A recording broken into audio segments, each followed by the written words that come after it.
Bonjour à chacun. Avec mon épouse Michel, nous sommes vraiment heureux d'être avec vous pour partager ce temps de célébration, de communion fraternelle et aussi à l'écoute de la parole de Dieu.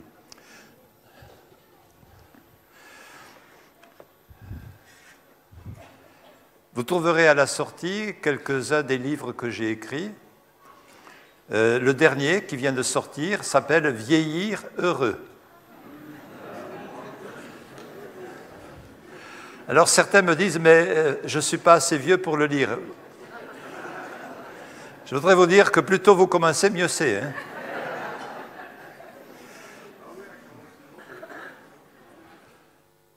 Ce sont des leçons de vie que le Seigneur nous a apprises. Et quand on arrive aux 80 ans, donc on peut se permettre d'écrire quelques-unes des pensées qui sont dans ce recueil. 31 pensées, de quoi alimenter la méditation, au moins pendant un mois, une pensée par jour. Donc vous les trouverez, ces livres, celui-là et d'autres, vous les trouverez à la sortie. J'en ai amené une vingtaine, il n'y en aura peut-être pas assez, mais ce n'est pas grave. Vous pourrez aussi les commander, vous verrez avec mon épouse. Et dimanche prochain, vous les aurez. On enverra pour que vous les ayez, il n'y a pas de souci pour cela. Le message de ce matin a pour titre « Surmonter la déception ». Est-ce que ça vous est arrivé d'être déçu? Ah oui, hein? À qui ça ne serait pas arrivé? Bon, ça n'arrive à personne. Hein? Nous avons été déçus. Je ne veux pas être un prophète de malheur, mais je vous dis, vous serez déçus.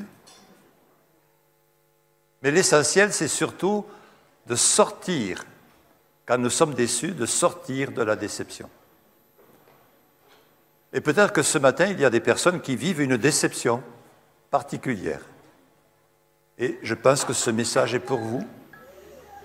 Peut-être que certains vivent avec une déception qui remonte et qui est ancrée, enracinée dans votre cœur. Eh bien, ce message est aussi pour vous. Et s'il n'y a pas de déception récente, mais que demain, vous pouvez être déçus, alors souvenez-vous du message que le Seigneur veut que nous entendions ensemble ce matin. Je commencerai ce message par un témoignage. Ça remonte à 1962. Bon, quelques-uns n'étaient pas nés. Ça, c'est l'avantage d'être vieux. Hein. Alors, je ne suis pas là pour vous faire une leçon de nostalgie. Mais je suis là juste pour vous parler d'une expérience. 1962, mois de janvier. Donc, c'est pas très loin de la période dans laquelle nous sommes. Ça fait donc quand même maintenant 61 ans.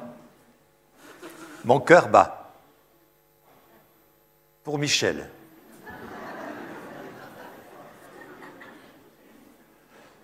Et à cette époque-là, excusez-moi d'employer ce terme-là, mais à cette époque-là, eh bien, on avait l'habitude, quand on était des jeunes chrétiens dans l'assemblée où nous étions, d'aller consulter le pasteur avant de se déclarer à l'élu de notre cœur.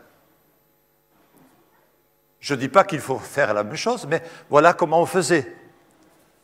Donc, avant d'aller déclarer mes sentiments à Michel, je vais voir mon pasteur. Et je lui dis, pasteur, j'éprouve des sentiments pour Michel. Et mon pasteur me dit, écoute, tu as des examens à passer bientôt. C'est bien que tu attendes avant de lui parler. Amen, pasteur. Donc je garde mes sentiments. Bon, je suis un peu déçu, mais enfin bon, il a raison quand même quelque part. C'est difficile de réfléchir, d'étudier, en même temps de se laisser envahir par beaucoup d'émotions et d'amour. Donc, j'ai dit Amen. Je passe mes examens, le mois de juin est arrivé, tout est bien, c'est formidable, de bons résultats. Je vais retrouver mon pasteur. Et je dis, voilà, mon cœur bat toujours. Ah, il me dit, mais tu vas partir en colo, tu vas être moniteur. À Embrun, ça c'est une vieille époque. Hein. Tu vas être moniteur. Là-bas, tu vas être investi dans ton travail de moniteur pour les enfants. Et donc, c'est bien que tu attendes encore. Amen. Alors je dis, bon, ben, Amen, merci Seigneur. Mais là, j'étais vraiment déçu, quoi. Et je pars à la colo. Alors à l'époque, les colos chrétiennes, ce n'était pas une semaine, ni 15 jours, ni 3 semaines. Hein. À Embrun, à l'époque, c'était 42 jours. Waouh! Vous y passiez l'été, quoi. Hein. Et en plus, après la colo, il y avait le camp de jeunes. Donc quand vous faisiez tout, et c'est ce que j'avais fait, ben vous y restiez 2 mois, quoi. Hein. Et pendant la période où j'étais moniteur, je suis tombé malade. Et je suis allé à l'infirmerie. Et donc j'ai dû laisser mon équipe à quelqu'un, et là j'étais à l'infirmerie, et donc j'étais malade à l'infirmerie, et je râlais à cause de ma déception. Je disais quand même, si au moins j'avais pu dire à Michel que je l'aimais, on pourrait s'écrire, je serais réconforté par ces lettres. Parce qu'à l'époque, il n'y avait pas WhatsApp. Hein.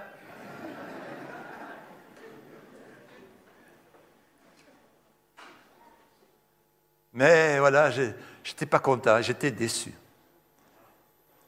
Et je vais vous raconter la suite de l'histoire après avoir introduit le message. Je vous laisse en suspens. Hein. On va lire pour cela dans le psaume 31, un verset du roi David, et on va le lire dans la version en français courant. C'est une prière de David. Et dans cette prière, au chapitre 31, verset 2, David dit « J'ai recours à toi, Seigneur, ne me laisse pas déçu. Jamais. » Et c'est ce message que je voudrais vous apporter ce matin. Quand on est déçu, eh bien, il est important de crier à Dieu et de lui dire « Je ne veux pas rester dans la déception. » Alors, quelles sont les raisons qui peuvent nous amener à être déçus? Bon, je vous ai parlé d'une petite déception à cause de ce que le pasteur m'avait dit d'attendre. Mais on peut être déçu de 1000 et une autres manières. Il y a des déceptions, je dirais même bien plus dramatiques encore. On peut être déçu, on peut être déçu par des proches, des amis. On peut être déçu par des frères, des sœurs. On peut être déçu par un pasteur. Et j'ai dû en décevoir plus d'un de chrétiens. Parce qu'on est imparfait. Nous pouvons nous décevoir les uns les autres. Nous pouvons ressentir une déception avec un mot, une parole, une phrase, une action. Nous pouvons être déçus aussi parce que nous avons des attentes, nous avons des espérances, nous avons des souhaits. Nous pouvons être déçus parce que ce que nous souhaitons ne s'accomplit pas. Comme le dit le Proverbe chapitre 13. Pardon. Voilà, ça aussi c'est l'inconvénient des 80 ans. Hein. On a les cordes vocales qui sont un peu fatiguées. Mais tant que c'est les cordes vocales, ça va. Hein. Il s'agit que les méninges, encore, on puisse bien les utiliser. Proverbe chapitre 13, verset 12. Une attente différée rend le cœur malade. C'était un petit peu mon expérience. On me demandait d'attendre, j'étais malade, j'étais déçu. Alors je ne sais pas si j'étais malade à l'infirmerie parce que j'étais déçu, mais en tout cas, j'avais le cœur qui était malade. J'étais déçu par une attente qu'on me demandait de différer. L'attente impatiente de quelque chose de bon qui ne vient pas, cette attente qui ne vient pas, peut créer en nous une déception. Une espérance qui ne se réalise pas va nous faire souffrir. La déception peut être dramatique parfois. Je me souviens du témoignage de cette sœur qui disait ceci. Alors que j'étais enceinte de 7 mois, mon bébé est né prématurément et il est décédé. Porter un enfant pendant 7 mois et finalement accouché et l'enfant est mort. Et cela avait profondément marqué sa vie. Et quand elle témoignait, elle disait ceci, quand je vois un jeune homme qui doit avoir à peu près l'âge de mon fils, je vis encore une douleur dans mon cœur. Oui, il y a des déceptions qui sont fortes et qui nous marquent profondément à cause des drames de la vie que nous pouvons rencontrer les uns et les autres. Job, d'ailleurs, le dit dans le chapitre 30 et le verset 26, « J'attendais le bonheur et le malheur est arrivé. J'attendais un beau bébé et il est mort prématuré.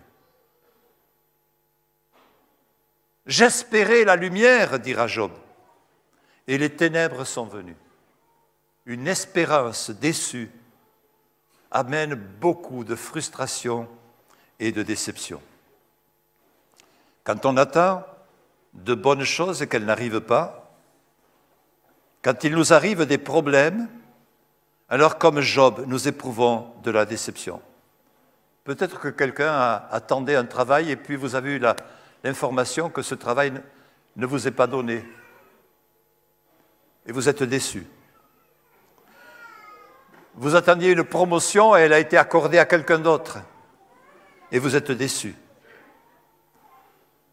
Peut-être que vous avez connu cela aussi, vous attendiez votre enfant qui était sorti, et peut-être que c'est un drame qui vous a touché un jour, et puis la gendarmerie est venue frapper à votre porte et vous a dit votre fils ou votre fille est mort dans un accident. Les jambes se dérobent, on est brisé. On attendait son enfant, on voulait se réjouir avec lui, mais il est mort prématurément dans un accident ou dans une maladie. Le cœur est brisé. Quelle que soit l'origine de la déception, que ce soit une déception dans les relations humaines, que ce soit une déception suite à un espoir qui ne s'est pas accompli, il est important que nous puissions faire la prière de David. Seigneur, j'ai recours à toi. Ne me laisse pas déçu. Ne me laisse pas déçu, jamais. Alors cette prière, j'aimerais qu'elle puisse rester gravée dans vos cœurs quand vous vivez une déception. Quand vous vivez un instant où votre vie est comme secouée par une profonde déception, souvenez-vous de cette prière et répétez-la et dites-la au Seigneur. Seigneur, je suis déçu, mais je ne veux pas rester déçu. Je viens à toi, je crie à toi que je ne reste pas déçu. Il y a dans la prière de David quelque chose de très important. La prière qu'il fait, c'est parce qu'il ne veut pas rester déçu. Que je ne reste pas déçu. Que je ne reste pas déçu. C'est important d'avoir une volonté bien claire et bien exprimée. Que je ne reste pas déçu. savez, Dieu peut aller au-delà de ce que nous demandons, ou pensons même.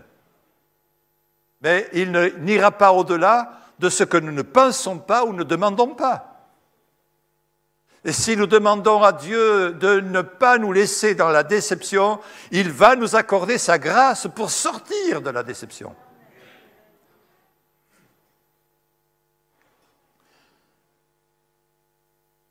Le prophète Jérémie a été déçu. Il a été déçu parce que sa prophétie n'a pas été entendue. Son message n'a pas été reçu. Même au contraire, il a été jeté dans une fosse, il a été maltraité.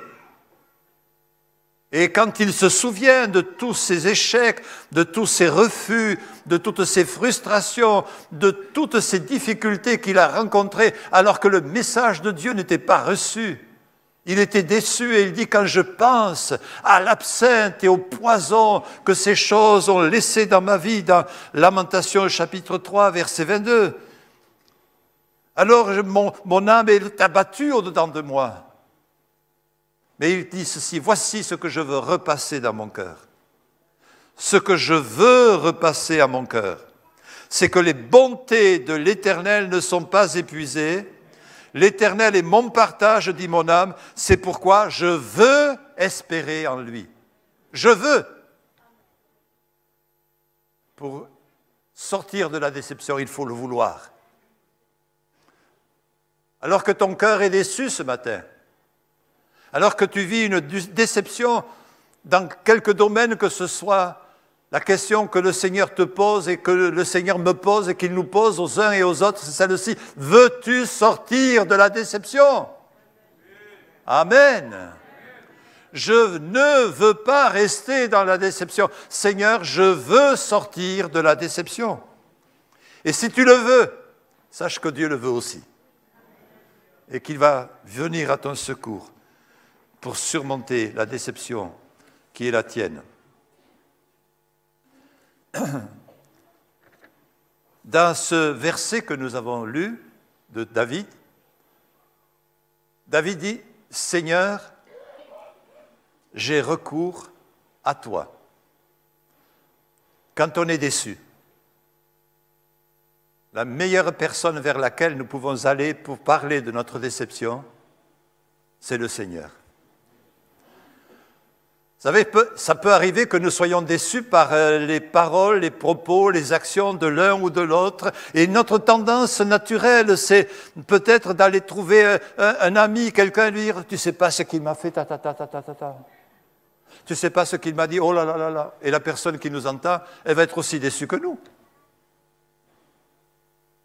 Mais si tu es déçu, bien sûr, tu peux le partager avec tes intimes, c'est normal, on a besoin aussi d'être soutenu et encouragé. Mais la meilleure personne à qui nous pouvons adresser notre déception, faire connaître notre déception, c'est le Seigneur. Tu es déçu, alors tiens-toi devant le Seigneur, mets-toi à genoux si tu veux, ou debout, peu importe. Mais dis, Seigneur, je viens à toi parce que je suis déçu. Seigneur, j'ai recours à toi parce que je suis déçu. Seigneur, j'ouvre ta parole parce que je suis déçu. Et je te prie, Seigneur, de me donner ta parole, de me donner une parole qui va m'aider à sortir de la déception. C'est ce que j'ai fait quand j'étais déçu à l'infirmerie. Hop, on revient en arrière. Hein. Flashback. C'est un mot anglais, bon, un anglicisme, pardon. Retour en arrière.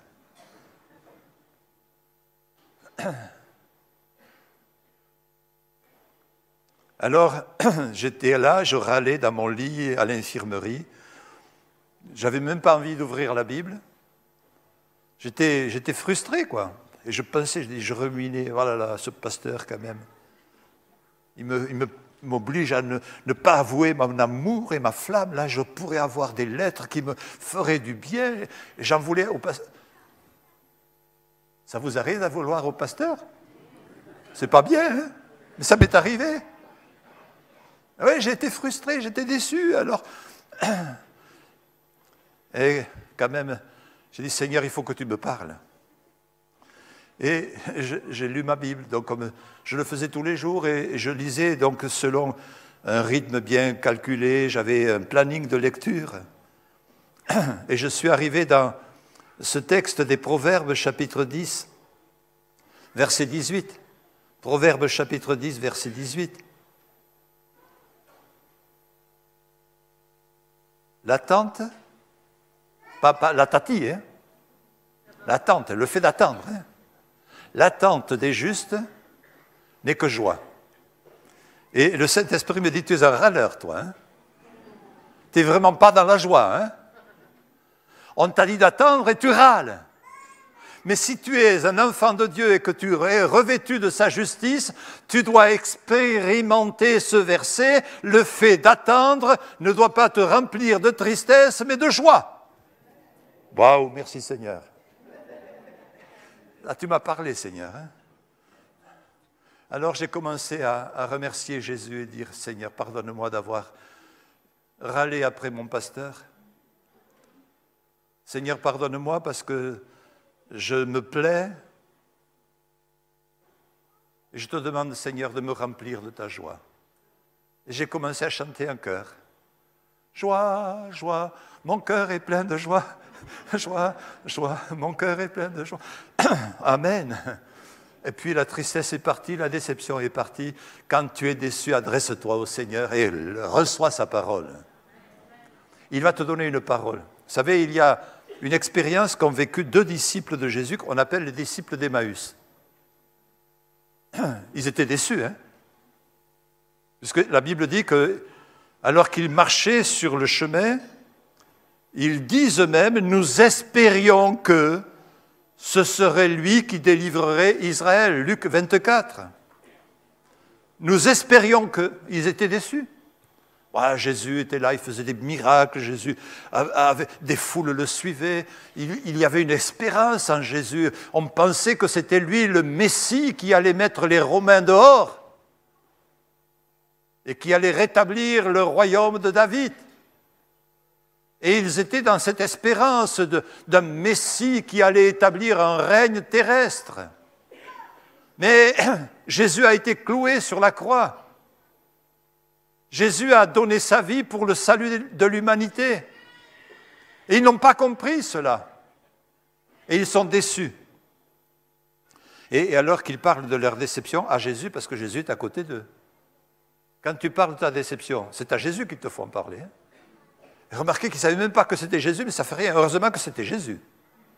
Quand tu es déçu, parle à Jésus de ta déception. Et ils ont dit, voilà, ça fait maintenant 3 jours qu'il est mort. Nous espérions que ce serait lui qui délivrerait Israël. Et puis Jésus, il a commencé à leur donner des paroles de la Bible, des paroles inspirées. Et il a commencé par les prophètes, il a commencé par les évangiles, par le psaume, et il a pris des textes de l'Écriture. Et qu'est-ce qui s'est passé pendant que Jésus parlait? Ils le diront plus tard. Notre cœur ne brûlait-il pas au-dedans de nous lorsqu'il nous parlait? Vous savez, quand on est déçu et qu'on parle à Jésus de nos déceptions, il va nous donner des paroles qui sont dans sa parole. Il va nous donner des paroles qui sont inspirées par le Saint-Esprit, qui vont nous aider à sortir de la déception. Ça va commencer à réchauffer notre cœur. Ça va commencer à mettre du feu dans notre cœur. Ça va commencer à mettre de l'espérance dans notre cœur. Quand tu es déçu et que tu parles à Jésus de ta déception, Jésus va te donner des paroles qui te relèvent, qui te réconfortent, qui bénissent ton âme. Amen.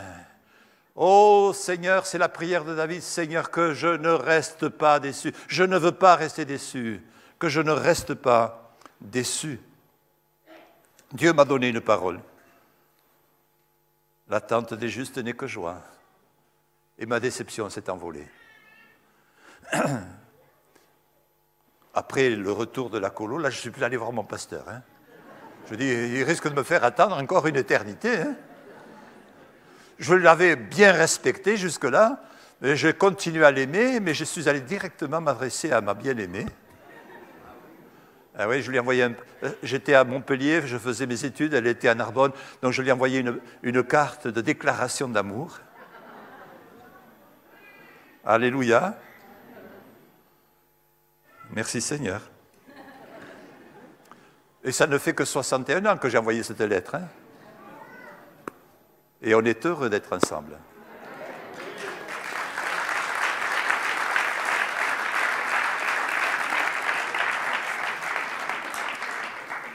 Oui, quand tu es déçu, ne rumine pas ta déception. Ne t'enfonce pas avec ta déception. Ne deviens pas aigre avec ta déception. Ne deviens pas amer avec ta déception. Ne reste pas dans la culpabilité si c'est toi qui as déçu les autres, parce que ça peut arriver aussi. Ouais, j'ai fait un truc, là, c'est pas croyable. Et tu es déçu et tu es plein de culpabilité. Abandonne ta culpabilité devant le Seigneur. Et sache que ces erreurs que tu as commises, tu peux les confesser et Dieu va te donner la paix et la joie. Il est important que nous ne restions pas dans la déception, mais que nous en sortions. Amen. Alors, je voudrais vous parler de quelqu'un qui a été déçu, qui s'appelle Dieu. Vous savez que Dieu a été déçu? Moi, je l'ai déçu. Hein? Peut-être que vous ne l'avez jamais déçu, parce que vous êtes parfait. Nous pouvons tous décevoir le Seigneur, à un moment ou à un autre. Oui, ça m'est arrivé de le décevoir. Et je pense que la première fois que Dieu a été déçu, c'est déjà dans le jardin d'Éden, avec Adam et Ève. Et il leur donne un bon conseil, il leur dit surtout ne mangez pas de ce fruit, parce que si le jour où vous en mangerez, vous mourrez. Mais voilà, ils n'ont pas obéi à la parole du Seigneur et ils ont été séduits, trompés. Et quand ils ont vu le fruit, oh, il est pas mal quand même. Hein? Et l'ennemi leur a fait croire que s'ils le mangeaient, eh bien, ils seraient comme des dieux. Et ils ont pris le fruit défendu, ils l'ont mangé. Et quand ils l'ont mangé, ils ont été confus et ils ont été honteux et ils se sont cachés. Et Dieu, qui avait l'habitude de venir les visiter, parler avec eux, passer un bon moment dans un dialogue, dans un échange, eh bien, il ne les a pas trouvés, ils étaient cachés. Hein? Et ils s'étaient cachés avec des feuilles de figuier, enfin, ils étaient dans la honte. Et Dieu est déçu. Dieu est déçu parce que ces créatures ne l'ont pas écouté. Et quand nous n'écoutons pas Dieu, nous le décevons quelque part. Quand nous ne faisons pas ce que Dieu attend de nous, nous décevons Dieu. Et vous savez, Dieu a été déçu par d'autres personnes tout au long de la Bible, on le voit. Je pense que Dieu a été déçu avec Abraham quand il a menti en Égypte. Et qu'il a dit « c'est ma sœur ». Dieu a été déçu avec Jacob quand il a trompé plus d'une fois et qu'il a été appelé d'ailleurs le trompeur. Dieu a été déçu par des hommes et des femmes de la Bible et il a été déçu peut-être certainement par chacun d'entre nous un jour ou un autre. Mais quand Dieu est déçu de nous, il ne nous jette pas. J'ai une bonne nouvelle.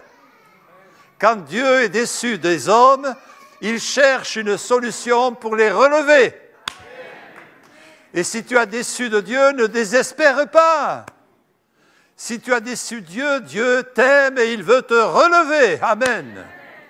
Et quand on déçoit le Seigneur trouve des solutions pour nous relever, nous restaurer. Il a trouvé une solution pour Adam et Ève. Il a dit, bon, je vais vous revêtir avec un vêtement de peau. Et puis il a donné une solution, voici, tu écraseras la tête du serpent. Amen. Il annonçait la croix. La solution de Dieu, c'était la croix. Et quand on déçoit Dieu, Dieu a une réponse, c'est la croix. Quand on déçoit Dieu, Dieu dit, oui, tu m'as déçu, mais à la croix, mon fils a payé pour que tu sois béni et sauvé, secouru et pardonné et restauré. Alléluia. Merci Seigneur. C'est formidable. Oui, nous pouvons le décevoir et nous l'avons déçu et je l'ai déçu. Mais Dieu a trouvé une solution pour moi. Il a trouvé des solutions pour nos vies. Dans le livre des Nombres, au chapitre 14 et au verset 11, on voit la déception de Dieu face au peuple d'Israël. Le peuple d'Israël, il l'a conduit, il l'a fait sortir d'Égypte, il a accompli des prodiges, il a accompli des miracles et il a donné au peuple d'Israël la manne, l'écaille. Enfin, Dieu a béni le peuple dans le désert. Mais à un moment donné, eh bien, quand Moïse s'est retiré sur la montagne là, pour être à la rencontre de Dieu, eh bien, ils ont commencé à faire la fête. Et puis, ils ont fondu de l'or, ils ont créé un Dieu qui avait la forme d'un veau. Parce qu'en Égypte, c'était comme ça. Et quand Dieu descend et qu'il voit, quand Moïse descend, Dieu dit à Moïse, le peuple, là, il s'est détourné de moi. Le peuple m'a abandonné, le peuple a oublié. Quelle déception pour Dieu. Alors qu'il a béni ce peuple, alors qu'il a secouru ce peuple, le peuple est tombé, il a échoué, il s'est éloigné de Dieu. Alors Dieu va donner une solution à Moïse. Écoute, parce que Moïse, il était tellement énervé qu'il avait cassé les tables de la loi. C'était presque la fin. Dieu dit d'ailleurs, je vais anéantir ce peuple. Enfin, Moïse intercède, il prie, et Dieu lui dit, allez, remonte sur la montagne, tu vas refaire les tables, et on va de nouveau te donner... Dieu n'abandonne pas ceux qui le déçoivent. Mais Dieu cherche des solutions pour que nous sortions de la déception. Je vous ai présenté ce livre-là, Vieillir heureux. Ce n'est que je crois que c'est le 30e que j'écris.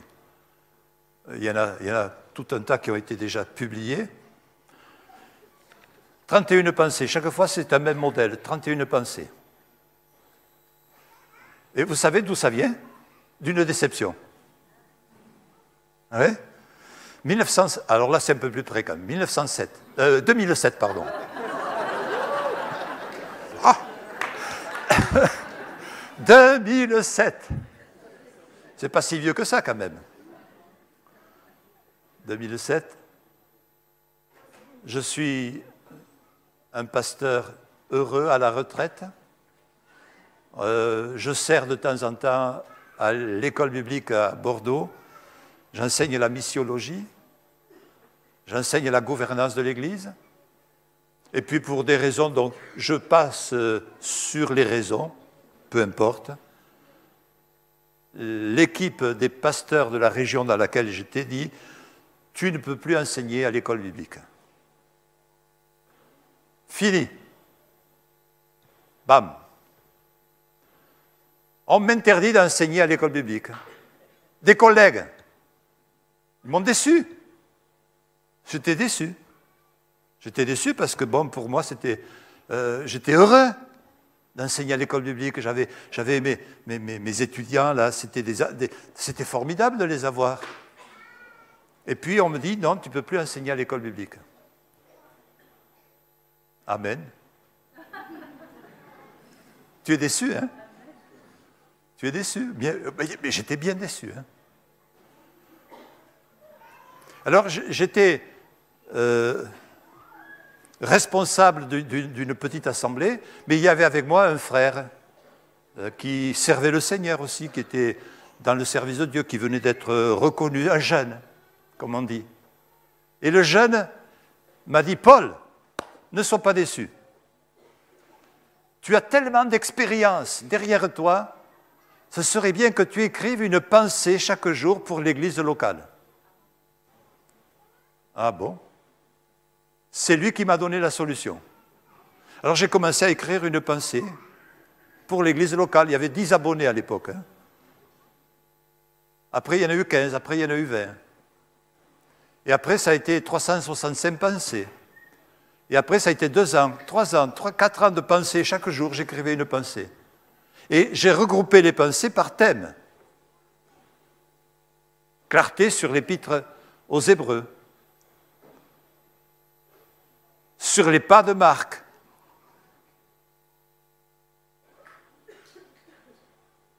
L'Église.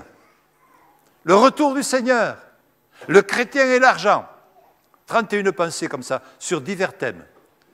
Et puis au bout d'un moment, on en avait écrit tellement, il me dit, tu sais, ce serait bien qu'on fasse des petits livres pour les offrir à d'autres personnes. Et c'est comme ça que les petits livres sont nés. Et aujourd'hui, je n'ai pas 15 étudiants, ni 20 étudiants, ni 30 étudiants, mais j'ai 25 000 abonnés qui me suivent au travers des pensées du jour. Quand tu es déçu, Dieu a une solution. Et il veut te tirer vers le haut. On peut te fermer une porte, mais si tu cherches le secours de Dieu, Dieu va t'ouvrir un portail. On peut te fermer un robinet, mais si tu cherches Dieu dans ta déception, Dieu va t'ouvrir une vanne. Et ce n'est pas une vanne, hein, mais c'est la vérité. Alléluia. Alors voilà pourquoi je crois que c'est important de faire cette prière. Oui, on voit dans la Bible de personnes qui ont été déçues. Un jour, c'est Marthe et Marie qui sont déçues. Dans l'évangile de Jean, si tu eusses été ici, notre frère ne serait pas mort.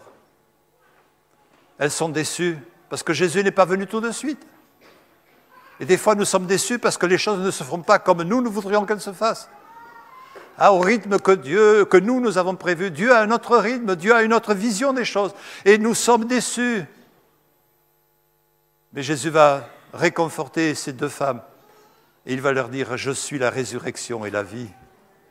Vous êtes déçus, mais vous allez voir encore quelque chose de plus grand que la guérison de votre frère. Vous allez voir la résurrection de votre frère. Tu es déçu. Ne reste pas dans ta déception. Fais comme David, Seigneur, j'ai recours à toi, que je ne reste pas déçu.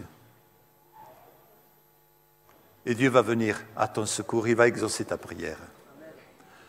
Alors, je terminerai par ça, c'est que David, il est fort quand même. Il y va fort, pardon. Il dit que je ne reste pas déçu, jamais. Ah, il insiste, hein, jamais.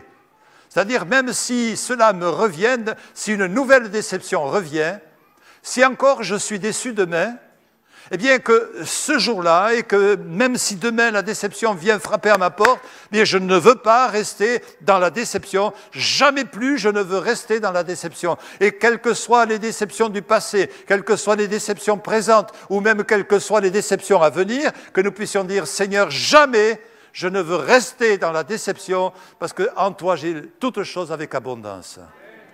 Tu es la résurrection et la vie. Merci Jésus, parce que tu es celui qui nous aime. Et si nous avons déçu les autres, nous te demandons pardon. Et si nous avons été déçus, apprends-nous aussi à pardonner, à aimer, comme toi tu nous as aimés alors que nous t'avons déçus. Combien de fois je t'ai déçu, Seigneur? Et chaque fois dans ton amour, tu es venu me pardonner, me relever. Alors Seigneur, nous faisons cette prière de David. Aide-nous à sortir de nos déceptions. Donne-nous une parole qui nous fait sortir de la déception. Que cette parole de ce matin puisse être une bénédiction pour mes frères et sœurs qui vivent dans la déception. Qu'ils ne restent pas dans la déception des choses du passé, qu'ils ne restent pas dans la déception des choses présentes, mais que par ta grâce, tu viennes les relever et que tu les aides, comme Jérémie l'a fait, à se souvenir des bontés de l'Éternel. Elles ne sont pas épuisées. À ton nom soit la gloire, Seigneur. Amen. Amen. Amen. Gloire à Dieu.